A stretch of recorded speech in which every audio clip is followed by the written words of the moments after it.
Shemai eto, a byw yn yr gorllewin Cymru. This is part 3. And I told the other farmers that my sheep have scab. Our Shetland sheep actually rue their wool. It naturally comes off. I brought out the farmer. She'd started spreading this rumour.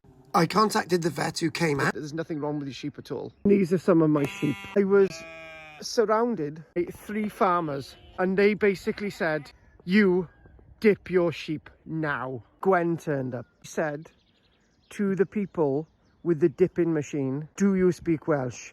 She was saying this in English to them. I will only speak to you if you speak Welsh. He said yes. She told me, she said she'd told all the other farmers that my sheep have scab and that I have to dip my sheep now or else. The toxic Welsh language was spewing out of her mouth. That is how you find Welsh people can be extremely toxic with this language.